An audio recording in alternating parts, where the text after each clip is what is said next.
Hello and welcome to our video about the normal curve. The normal curve is a very popular way of calculating probabilities. Oftentimes we can use data or data that is able to be manipulated into this particular shape.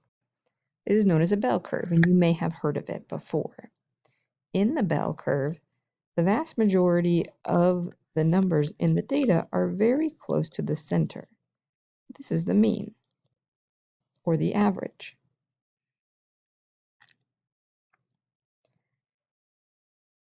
Most of the data is 68.3% away from the mean, either above or below. This is known as a standard deviation.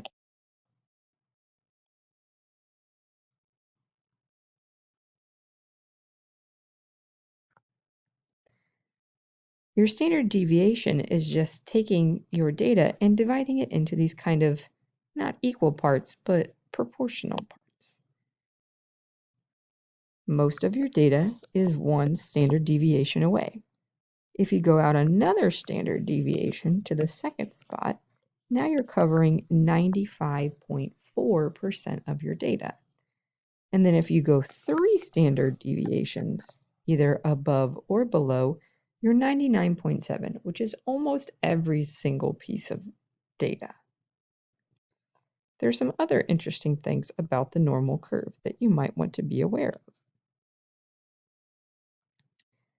The mean, median, and mode are all located at the center.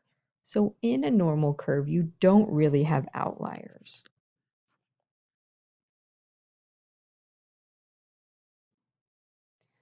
The curve is always continuous. It never technically touches the x-axis. And the total area under the curve, and this is super important, is always 1 or 100%. When you're dealing with the normal curve, you're often dealing with percentages. So let's do a couple examples here. It says the heights of 32 peaks in a mountain range are normally distributed. You have to see the phrase normally distributed to be able to do this. With a mean of 10,200 feet and a standard deviation of 295 feet. Approximately how many peaks are more than 10,495 feet tall? So this is where we kind of want to sketch our normal curve and label it. It's not a very good looking normal curve. Let's try again. You have your mean in the middle. And this time your mean is 10,200. And then one standard deviation is 295 feet. So you add 295 onto this side. So you get 10,495. And then you take it away on the other side. That would be one standard deviation on either end. Now, if you notice right here, it asks approximately how many peaks are more than 10,900 or 495 feet tall. The right way, we're at the standard deviation that we need.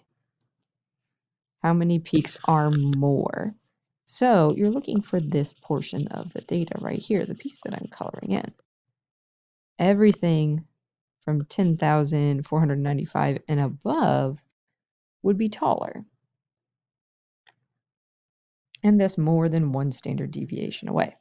So if you scroll back up here and you notice your percentages, this is 68.3. This piece right here is 34.1%. So this is half of your data, so this is 50%. And then this is 34.1%.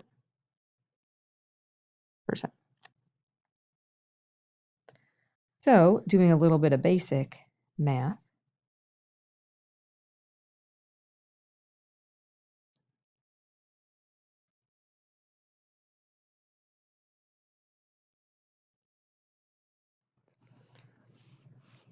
this piece right here would have to be 15.9%,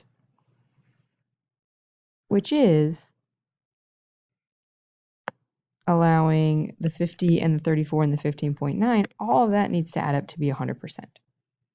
So we know that we're looking for 15.9% of the 32 mountains that we are dealing with. So 32 times 0.159.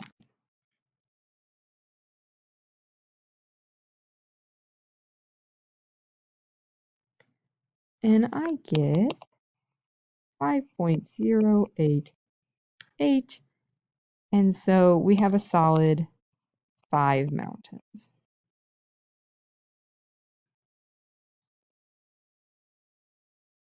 I guess I should technically say peaks, because we could be dealing with more than one peak in the same mountain. Anyway, so this is the same given information, but now it asks what percent of the peaks are between 9,610 and 10,790 feet tall. So we're going to draw and label our curve again. So we start with our curve, and we have 10,200, and we want to know when we're between these two numbers. So we have to figure out where those numbers actually are. So start calculating your standard deviations again.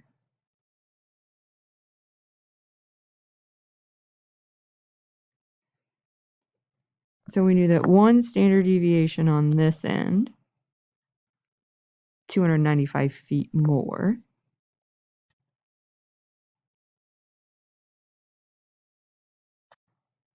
is 10,495. If we tack on another standard deviation, we end up with 10,790. So we're 2 standard deviations. This would be the first standard deviation, and that would be the second on the positive end.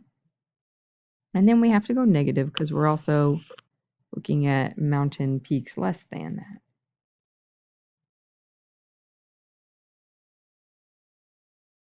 So if we subtract 295, our first standard deviation is 9,905 units away. And then our next standard deviation, if you take away 295 again, you get 9,610. So it wants to know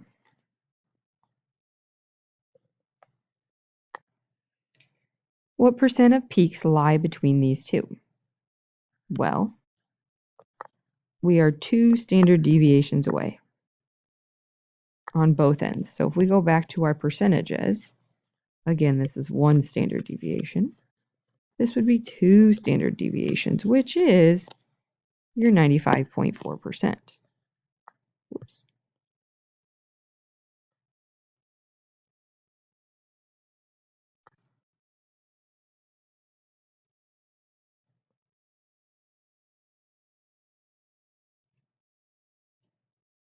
And that's all I have for you about the basic normal curve. So go ahead and try some practice problems. And as always, make good choices.